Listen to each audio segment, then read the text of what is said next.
علیکم ورحمۃ اللہ وبرکاتہ۔ الحمد للہ رب العالمین والصلاة والسلام علی رسولہ الکریم، اما بعد۔ وعن انس رضی اللہ تعالی عنہ ان النبی صلی اللہ علیہ وسلم ومعاذ ردیفه علی الرحل قال یا معاذ قال لبیک یا رسول اللہ وسعدیک قال یا معاذ قال لبیک یا رسول اللہ وسعدیک قال یا معاذ قال لبیک یا رسول اللہ وسعدیک ثلاثا قال ما من احد يشهد ان لا اله الا الله وان محمدا رسول الله صدقا من قلبه الا حرمه الله على النار۔ قال يا رسول الله افلا اخبر به الناس فيستبشروا قال اذا يتكلوا، فاخبر بها معاذ عند موته تأثما، متفق علیہ۔ حضرت انس رضی اللہ تعالیٰ عنہ روایت کرتے ہیں اللہ کے رسول صلی اللہ علیہ وسلم سے کہ اللہ کے رسول صلی اللہ علیہ وسلم تھے اور معاذ ردیفہ، اور معاذ کیا تھے؟ ان کے پیچھے سوار تھے۔ ردیف کسے کہتے ہیں؟ وہ الراکب الذی یکون خلف الراکب الاول، وہ سوار جو پہلے سوار کے پیچھے بیٹھا ہو، اس کو کیا کہتے ہیں؟ عربی کے اندر ردیف کہتے ہیں۔ الرحل، رحل یہ کجاوے کے لیے استعمال ہوتا ہے، لیکن جیسا کہ ہم نے اس سے پہلے والی حدیث کے اندر پڑھا کہ وہ اللہ کے رسول صلی اللہ علیہ وسلم اور معاذ رضی اللہ تعالیٰ عنہ جس چیز پر سوار تھے وہ اونٹ نہیں تھا، بلکہ کیا تھا؟ وہ حمار تھا، خچہ تھا، جس کا نام کیا تھا؟ عصیفر۔ تو رحل کہتے کسے ہیں؟ وہ لکڑی جس کو پہلے راکب جو ہوتا ہے اس کے پیچھے لگایا جاتا ہے، لیستند الیہ، تاکہ وہ اس پر کیا کرے؟ ٹیک لگائے۔ کہتے ہیں معاذ ردیف والرحل، اور معاذ اللہ کے رسول صلی اللہ علیہ وسلم کے پیچھے رحل پر سوار تھے۔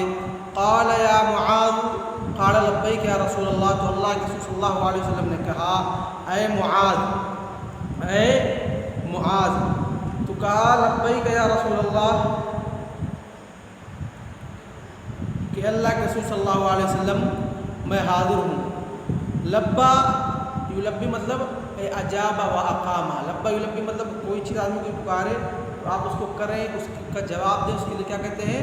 لبا کا لفظ استعمال کرتے ہیں۔ یہاں لبیک تثنیہ استعمال ہے، یعنی لبیک اجبت اجابۃ لک بعد اجابۃ، کہ اللہ کے رسول صلی اللہ علیہ وسلم ہاں میں حاضر ہوں، حاضر ہونے کے بعد بھی حاضر ہوں، آپ کے پاس موجود ہوں، آپ حکم فرمائے میں اس کام کو بجا لانے کے لیے موجود ہوں۔ تو یہاں پر لبیک کیا ہے؟ یہ تثنیہ ہے، اس کا ترجمہ کیسے ہوگا؟ اجبت لک اجابۃ بعد اجابۃ، کہ میں آپ کی خدمت میں حاضر ہوں، حاضر ہونے کے بعد بھی حاضر ہوں۔ او کہ میں اس کام کو بجا لاؤں گا جو آپ حکم دیں گے، اس کو بجا لاؤں گا۔ او اقمت علی طاعتک اقامۃ بعد اقامۃ، کہ آپ کے حکم کو بجا لانے کے لیے میں تیار ہوں۔ اور امام ابن الانباری فرماتے ہیں فی لبیک اربعۃ اقوال، لبیک کے اندر کتنے اقوال ہیں؟ 4 اقوال ہیں، یعنی اس کے 4 معنی ہیں۔ پہلا معنی ہے اجابتی لکا، یعنی لبیک یعنی اجابتی لکا، میں آپ کے سامنے حاضر ہوں، آپ جو حکم دے اس کو میں کرنے کے لیے موجود ہوں۔ دوسرا ہے اتجاہی یا ربی وقصد لکا، اے میرے رب یا میرے آقا یا جو بھی ہو، میں آپ کے سامنے موجود ہوں۔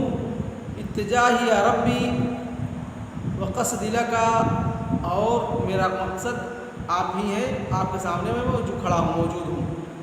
تیسرا معنی ہے محبت لکا یا ربی، کہ میری محبت آپ کے لیے ہی ہے۔ چوتھا معنی ہے اخلاص لکا یا ربی، میرا اخلاص آپ کے لیے ہے۔ تو یہاں پر چاہے کوئی معنی آپ نے لبیک یا رسول اللہ و سعدیک، کہ کہ میں آپ کے خدمت میں حاضر ہوں، میری محبت آپ کے لیے ہے، آپ کا کام بجا لانے کے لیے میں موجود ہوں، آپ کے حکم کی تعمیل کے لیے میں موجود ہوں۔ اور اسی طریقے سے لفظ صادق یہ بھی تثنیہ ہے، یہ بھی کیا ہے؟ تثنیہ ہے۔ ای معنی ہوگا انا مسعد طاعتک اسعادا بعد اسعاد، کہ آپ کی اطاعت کر کے میں بہت ہی زیادہ خوش ہوں، آپ کی اطاعت کر کے خوش ہونے کے بعد بھی میں خوش ہوں، یعنی دو مرتبہ۔ اس کا ترجمہ کیا ہوگا؟ انا مسعد طاعتک اسعادا بعد اسعاد۔ قال یا معاذ، قال پھر اللہ کے رسول صلی اللہ علیہ وسلم نے کہا اے معاذ، پھر معاذ رضی اللہ تعالیٰ عنہ نے کہا لبیک یا رسول اللہ وسعدیک۔ پھر حضرت اللہ کے رسول صلی اللہ علیہ وسلم نے کہا اے معاذ۔ پھر اللہ کے رسول صلی اللہ علیہ وسلم کے جواب دیتے ہوئے حضرت معاذ کہتے ہیں لبیک یا رسول اللہ صادق، یعنی یہ عمل، یہ کلمہ اللہ کے رسول صلی اللہ علیہ وسلم نے 3 مرتبہ دہرایا، اور حضرت معاذ بن جبل رضی اللہ تعالیٰ عنہ 3 مرتبہ اللہ کے رسول صلی اللہ علیہ وسلم کی خدمت کے لیے حاضر تھے کہ آپ حکم دے، میں آپ کے حکم کو بجا لاؤں گا۔ یہاں پر اللہ کے رسول صلی اللہ علیہ وسلم نے ایک ہی چیز کو 3 مرتبہ کیوں کہا؟ یا قال یا معاذ، قال لبیک یا رسول اللہ وصادق، پھر کہا لبیک یا قال یا معاذ، کیوں کہا؟ کیونکہ اللہ کے رسول صلی اللہ علیہ وسلم حضرت معاذ بن جبل رضی اللہ تعالیٰ عنہ کو کسی بہت ہی اہم معاملہ اور امپورٹنٹ چیز کی طرف رہنمائی کرنے والے تھے، اس لیے اراد النبی صلی اللہ علیہ وسلم ان یجلب انتباہہ، کہ ان کی انتباہ، ان کی عقل یا ان کی سوچ کو اپنی طرف متوجہ کرے، ان کی سوچ کو اپنی طرف متوجہ کرے، اس لیے اللہ کے رسول صلی اللہ علیہ وسلم نے 3 مرتبہ ایسا فعل کیا۔ اس کے بعد اللہ کے رسول صلی اللہ علیہ وسلم جو اللہ کے رسول صلی اللہ علیہ وسلم کو بتلانا تھا، جس چیز کے لیے ان کے اٹینشن کو، ان کے دھیان کو اپنی طرف کھینچنا تھا، وہ کہنے اللہ کے رسول صلی اللہ علیہ وسلم نے کہا ما من احد یشہد ان لا الہ الا اللہ وان محمد رسول اللہ صدقا من قلبہ الا حرمہ اللہ علی النار۔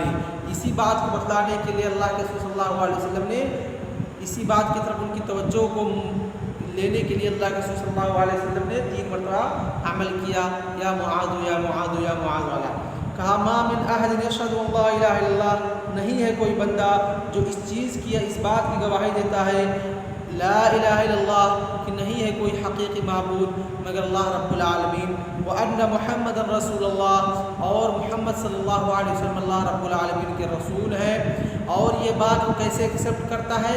صدقا من قلبہ، یہ صرف زبانی نہیں ہوتا ہے، جس طریقے سے منافقین کہتے تھے نشہد انک لرسول اللہ، ان کا قول کیا ہوتا تھا؟ یہ زبانی ہوتا تھا، ایسا بالکل نہیں ہے، بلکہ اللہ کے رسول صلی اللہ علیہ وسلم فرماتے صدقا من قلبہ، کہ ای وہ یصدق بقلبہ ویؤمن بقلبہ، کہ وہ اس بات کی تصدیق کرتا ہو، وہ اس بات پر ایمان لاتا ہو، کیسے؟ اپنے دل کے ذریعے اس کا دل اس بات کو ایکسیپٹ کرتا ہو، قبول کرتا ہو، یہ نہیں کہ صرف وہ صرف زبانی فارغ ہو رہی ہو، اس کا کوئی فائدہ نہیں۔ تو اللہ کے رسول صلی اللہ علیہ وسلم نے فرمایا صدقا من قلبہ، زبان سے تو اقرار کرتا ہی کرتا ہے، اس کے ساتھ ساتھ دل کی تصدیق بھی ضروری ہے، دل بھی اس بات کو قبول کرے، تب کیا ہوگا؟ اس کو کس چیز کا جزا ملے گا، کون سا پھل ملے گا؟ اللہ کے رسول صلی اللہ علیہ وسلم فرماتے ہیں الا حرمہ اللہ علی النار، مگر یہ کہ اللہ رب العالمین اس کو، اس کے جسم کو، اس کی ذات کو جہنم کے اوپر حرام کر دے گا۔ کیا کر دے گا؟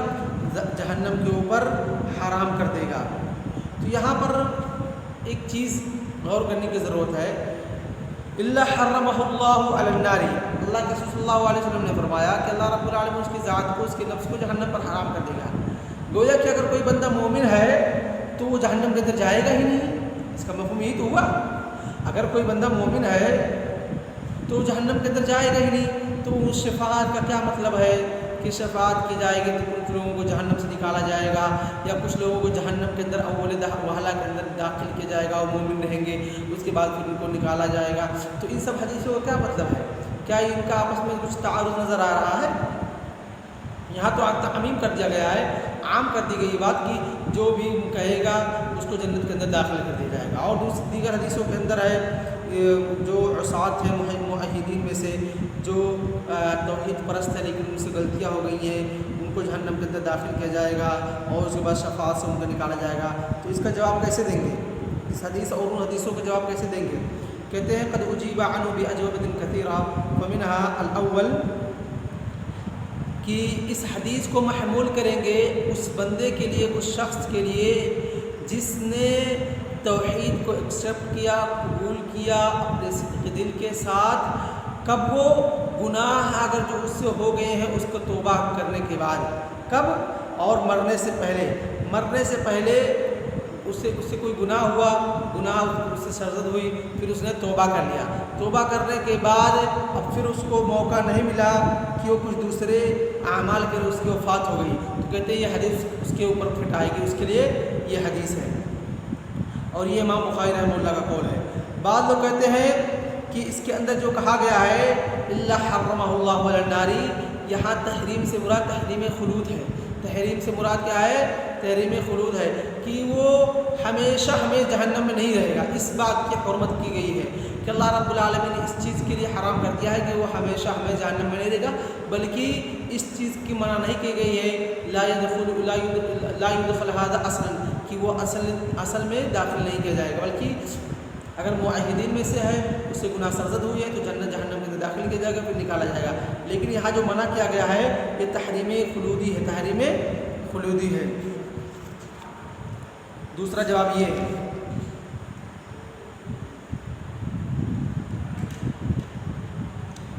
اور کہتے ہیں بعض لوگ ان ذلك لمن قال الكلمہ او ادى حقها وفرضتها ليكون الامتثال والانتهاء مندرجين تحت الشهادة وهذا قول الحسن، کہتے ہیں کہ ان ذلك لمن قال الكلمہ، یہ اس کے لیے ہے جس نے کلمہ شہادتین کو کہا اور اس کے حقوق کو ادا کیا اور اس کے فرائض کو ادا کیا، اس کے جو مقتضعات ہیں اس پر عمل کیا، لیکون الامتثال والانتہاء مندرجین تحت الشہادہ، لیکون الامتثال والانتہاء، اور کہتے ہیں کہ جو امتثال ہے اور اجتناب ہے وہ دونوں شہادتین کے ماتحت آتے ہیں، اس لیے جب اس کو وہ عمل کر لے گا، شہادتین کو مانے گا، اس کے بعد شہادتین کے جو مقتضیات ہے الامتثال بأوامر اللہ والاجتناب بنواہی اللہ، اس پر بھی عمل کرے گا تو آٹومیٹک کیا ہوگا؟ جنت میں جائے گا، اس کو جہنم میں نہیں داخل کیا جائے گا۔ اور دوسری بات یہ تھی تیسرا جواب، اور بعض لوگ جواب دیتے ہوئے کہتے ہیں کہ یہاں پر جو تحریم سے مراد ہے وہ تحریم وہ ہے کہ اس مومن کے یا معاہد کے وہ اعضاء جن جیسے موضع سجود ہے یا اس کا زبان ہے جو توحید کی ناطق ہے، ان تمام چیزوں کے اوپر، ان تمام چیزوں کے لیے جہنم کو حرام کر دیا گیا ہے کہ جہنم ان تمام چیزوں کو نہیں جلائے گی یا ان تمام چیزوں کو نہیں کھائے گی، ان تمام چیزوں کو نہیں جلائے گی۔ تو یہ تھے کچھ جواب جو کہ اس حدیث کے اور دوسری حدیثوں کے آپس میں تعارض کی وجہ سے نظر آ رہے تھے۔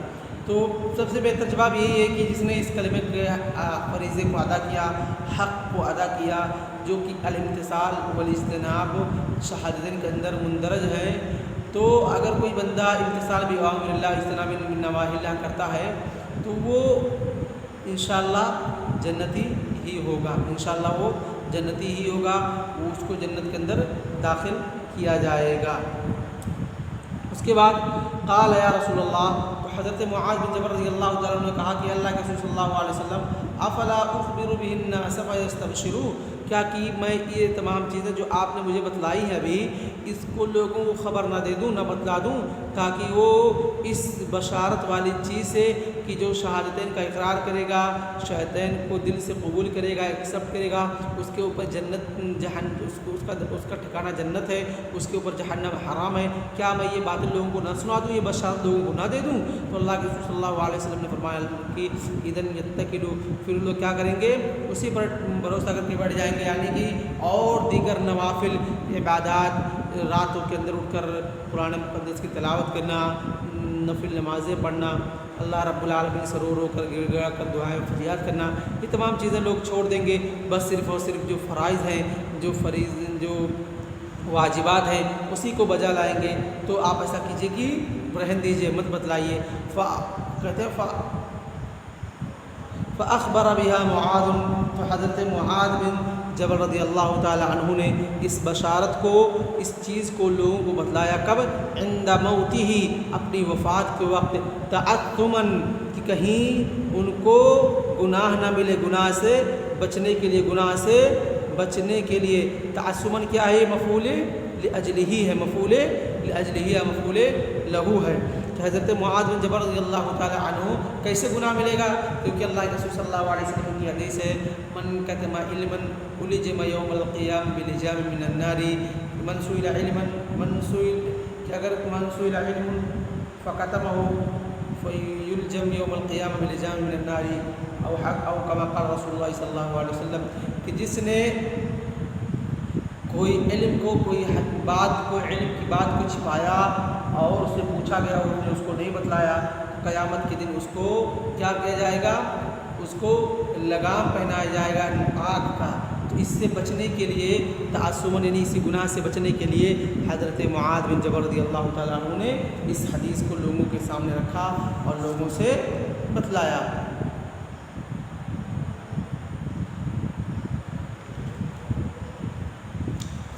اس کے بعد دوسری حدیث، وعن ابی ذر رضی اللہ تعالی عنہ قال اتيت النبي صلی اللہ علیہ وسلم وعليه ثوب ابيض وهو نائم ثم اتيته وقد استيقظ فقال ما من عبد قال لا اله الا الله ثم مات على ذلك الا دخل الجنه قلت وان زنى وان سرق قال وان زنى وان سرق قلت وان زنى وان سرق قال وان زنى وان سرق قلت وان زنى وان سرق قال وان زنى وان سرق على رغم ألف أبي ذر، وكان أبو ذر إذا حدث بهذا قال وإن رغم أنف أبي ذر، متفق علیہ۔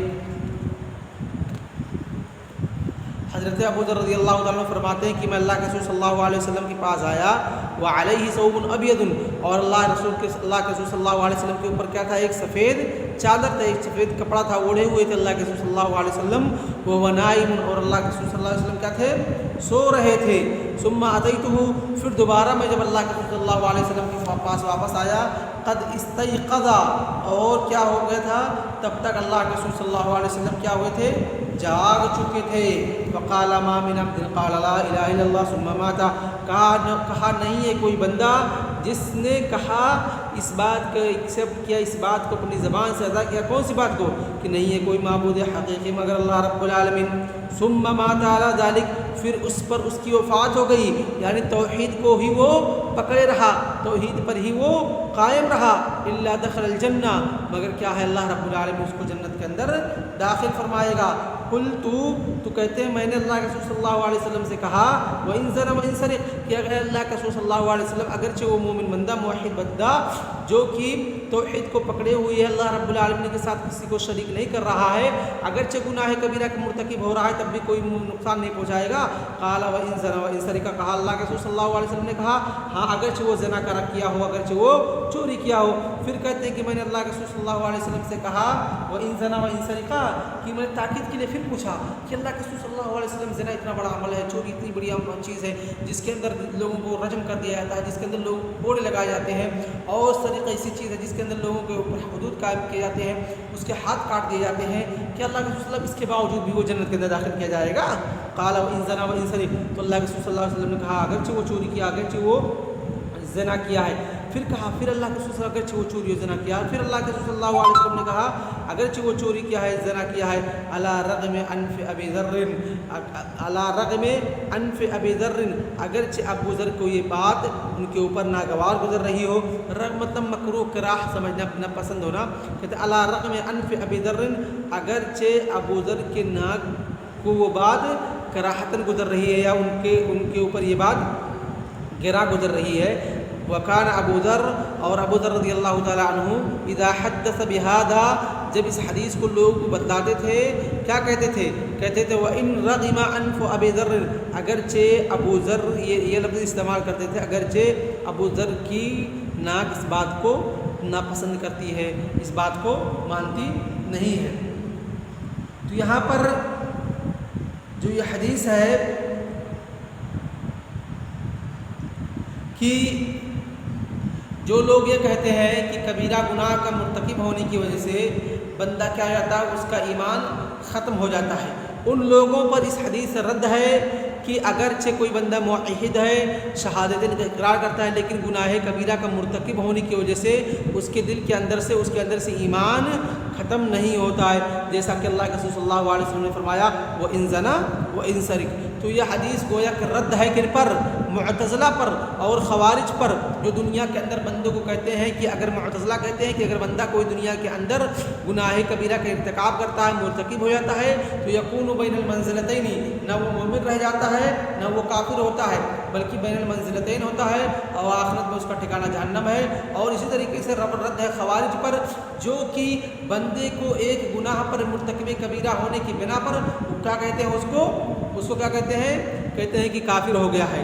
تو یہاں پر اللہ کے رسول صلی اللہ علیہ وسلم نے فرمایا کہ اگرچہ بندہ گناہ کبیرہ کا ارتکاب کرتا ہے، وہ موحد ہے، تو اس کے گناہ کے ارتکاب کرنے کی وجہ سے ایمان اس کے دل کے اندر سے ختم نہیں ہوتا ہے، ایمان اس کے دل کے اندر سے ختم نہیں ہوتا ہے۔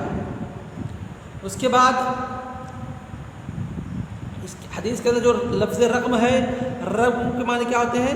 کراہت کے ہوتے ہیں۔ رغم کے معنی کیا ہوتے ہیں؟ کراہت کے ہوتے ہیں۔